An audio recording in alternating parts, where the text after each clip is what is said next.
रंग बिरंगी हाथी। आओ बच्चों, आज हम ये कहानी सुनेंगे। रंग बिरंगी हाथी। एक बगीचे में एक हाथी था। बच्चे हाथी के पास आकर सारा दिन उसके साथ खेलते, छुट्टी का दिन हाथी के साथ गुजारते। एक दिन हाथी रोने लगा। मेरे पास रंग ही नहीं है। मुझे चिड़िया ने कहा, क्या हुआ हाथी, तुम रो क्यों रहे हो? मेरे पास ही रंग नहीं है, बाकी सबके पास रंग है।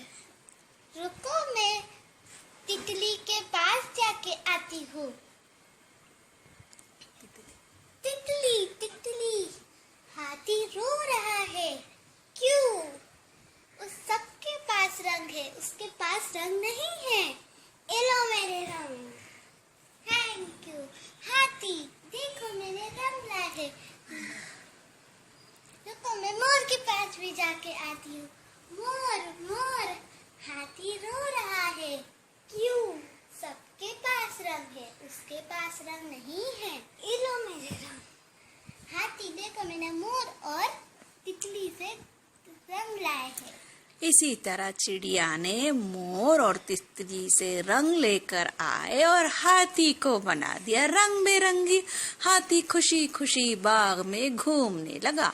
दूसरे दिन जब बच्चे आए और उन्होंने अपने हाथी की जगह एक रंग बिरंगे हाथी देखा, तो बच्चों ने कहा, मजा नहीं आ रहा, पता नहीं अपना हाथी कहाँ चला गया, दोस्त हाथी। चलो आज हम झूला खेलेंगे और हम बहुत झूलेंगे।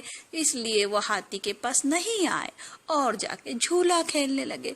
जब हाथी ने देखा कि दिन भर उसके पास एक भी बच्चा नहीं आया, वो फिर रोने लगा। चिड़िया ने कहा, उसी वक्त चिड़िया आई और उसने कहा, क्या हुआ हाथी, तुम क्यों रो रहे हो? मुझे ये रंग से छुटकारा पाना है। जाओ। क्यों? क्योंकि सब बच्चे मेरे पास ही नहीं आ रहे। तो जाओ और नदी में नहा लो। मजा आ रहा है। हाथी नहाने लगा, मजा आ रहा है, बड़ा मजा आ रहा है। जैसे जैसे हाथी ने नहाया, उसके सब रंग उतर गए और वो पहले जैसा हाथी काला काला बन गया। खुशी खुशी बाग में गया और जब छुट्टी के दिन बच्चे आए तो वो उनके साथ खेलने लगे। रंग बिरंग